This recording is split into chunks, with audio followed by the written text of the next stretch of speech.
Salve VVVVV, aqui quem fala é o Tupã, e, para começar o capítulo, vou logo dizendo que acho esse capítulo uma loucura completa. É algo que já vem me incomodando desde o incidente do meteoro.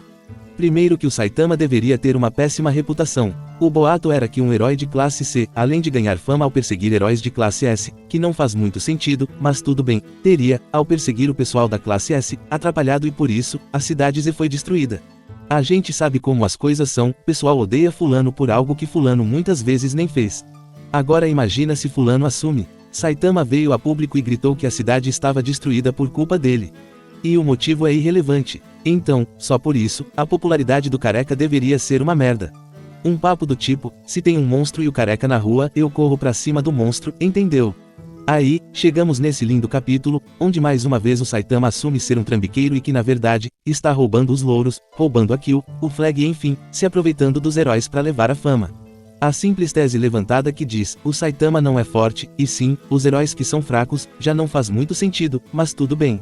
Sem falar que qualquer pessoa iria olhar para esse personagem e pensar, irmão, bateu alguma coisa na sua cabeça? Não acredito que você nasceu assim, tão bicicleta das ideias. Sério, procure ajuda porque você está só vegetando, seu animal de merda.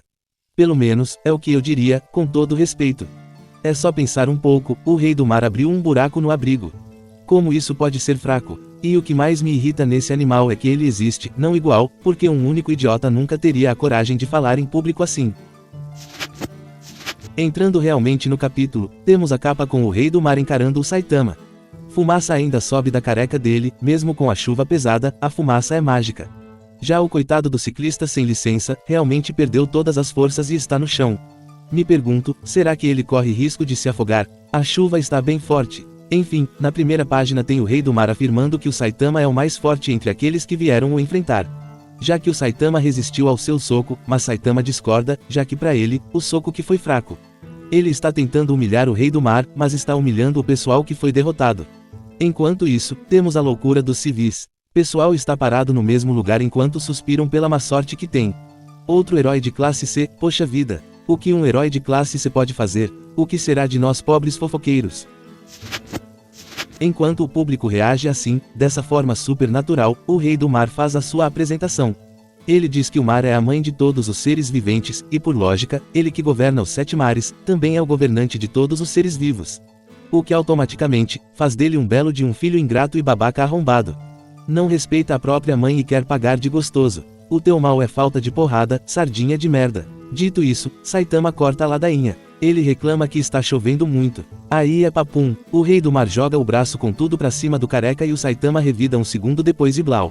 O soco do Saitama abriu um buraco no tronco do rei do mar, destruindo todos os órgãos naquela região. E dessa vez, a super regeneração do rei do mar não conseguiu compensar os danos sofridos e assim, o rei do mar foi de caixa. E o soco do Saitama não só pôs um fim na vida do rei do mar, ele também acabou com a chuva. Dizem que se a chuva não tivesse parado, o rei do mar teria sobrevivido. De qualquer forma, a cena segue com um pouco da famosa distorção de proporção e espacial. O rei do mar claramente, se caísse pra frente, como cai, deveria ter caído por cima do Saitama e o sem licença. Mas, na cena seguinte, o monstro caiu nos pés do careca. E até aí, nada muito fora do comum. A plateia foi a loucura. Ninguém conseguia entender o que aconteceu, já que a dupla foi muito rápida. O pessoal já não tinha entendido que o rei do mar deu um soco no Saitama, um ou outro até chegou a desconfiar, mas a massa negou que algo assim tivesse acontecido. Além de ser absurdo alguém receber um soco e ficar bem, a percepção do público é bem fraca. E até aí, tudo estava indo de forma bem coerente. Até que do nada, um maluco de cabelo tigela, com uma aparência esquisita, sai de lugar nenhum e começa a contestar o que aconteceu. Aqui começa a loucura desse capítulo. A discussão inicial ser, como ele fez isso é sacanagem. Não ter uma alma para questionar o que o Saitama está fazendo na classe C é absurdo. Sem falar na discussão final ser, o rei do mar não é poderoso, os heróis que perderam que são fracos demais. O cara simplesmente ignora todo o cenário de destruição, os vários danos causados no abrigo que deveria ser impenetrável. Pra dizer, esse rei do mar, olhando daqui, me parece bem fraco. E direi mais, acho que esses heróis que são muito fracos. Sem falar que, na sinceridade, um maluco desses nunca teria coragem de falar em público assim. Esse tipo precisa de uma plateia maluca pra ter coragem de falar absurdos em público. Se prestar atenção, os absurdos são muito fáceis de refutar. Sobre o monstro ser fraco, por exemplo, é só apontar para os buracos que ele abriu no abrigo.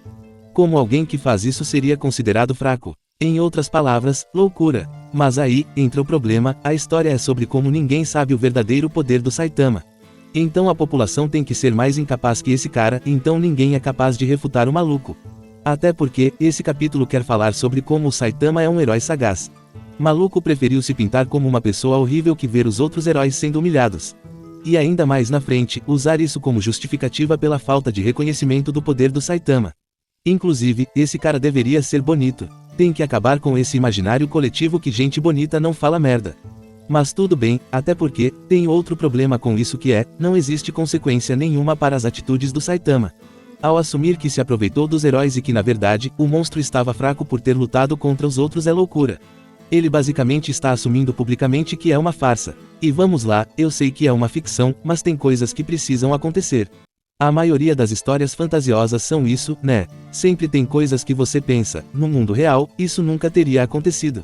E o One Punch tem isso muito forte. Porque temos a Associação de Heróis que, caso não saiba, é uma organização que depende de apoiadores, não só os civis como empresários cheios de dinheiro.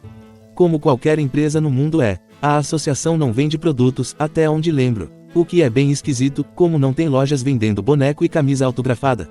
Muito irrealista, mas, deixando isso de lado, e focando no que é dito nesse capítulo, a associação ganha dinheirinho através de doações, ou seja, se os civis estão infelizes, ninguém doa merda nenhuma.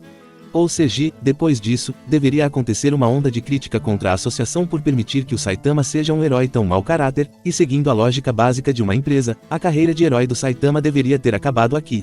Nada melhor para agradar o público que os ouvir e expulsar um herói que vem sendo mal visto. Mas, isso não vai acontecer e eventualmente, depois dos próximos 2 capítulos, não terá mais peso nenhum na história. Ele não será hostilizado pelos civis por confessar se aproveitar dos outros heróis.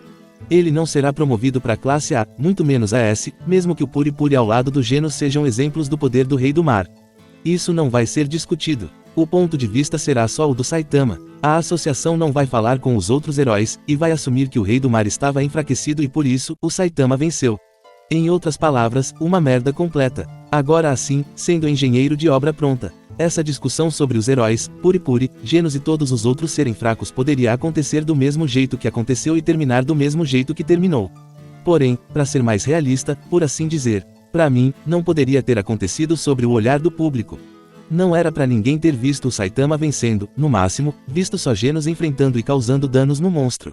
Porque aí dá margem pra pessoa pensar o que quiser, porque ninguém viu nada. Outra coisa interessante, seria o Saitama ficar com uma fama ruim e a associação, para agradar a população, poderia banir o Saitama das classes superiores por 1 ano. Seria uma forma muito boa de manter o Saitama nas classes inferiores. Aí, tudo faria mais sentido. Mas, no lugar disso, fica essa merda aí. Fico transtornado só de pensar que ninguém chegou no Genos e no Puri Puri pra perguntar, e aí, o monstro lá era isso mesmo ou não? O careca tirou vantagens ou não? O básico do básico em uma organização que visa o lucro acima de tudo. A gente tem um possível herói classe S para explorar e ninguém procura confirmar a realidade das coisas. Mas, a história é sobre como ninguém sabe o verdadeiro poder do Saitama e não como o Saitama se tornou um herói desempregado. Aí depois, pessoal reclama e a culpa, enfim. Bom, voltando, temos o Sonic, um dos seres mais rápidos da história, chegou atrasado e perdeu a luta. Ele é como o Saitama e não costuma ver o jornal. Provavelmente, até hoje, acha que o Rei do Mar voltou para o mar. De qualquer forma, a crise da invasão acabou. Porém, no fim da tempestade, tem mais tempestade. Já que na cidade G, uma tal de vidente conhecida como a Grande Oráculo, Shibabawa, profetizou que o maior perigo que o mundo já viveu está se aproximando. Dito isso, enquanto observo essa página, o que mais me chamou a atenção é essa falta de cuidado que a Associação de Heróis possui, né? A Grande Oráculo possui como segurança um cara comum. Mas, se pensar bem, ela deve ser capaz de prever qualquer tipo de atentado que podem tentar fazer, ou não. Abraço e até a próxima.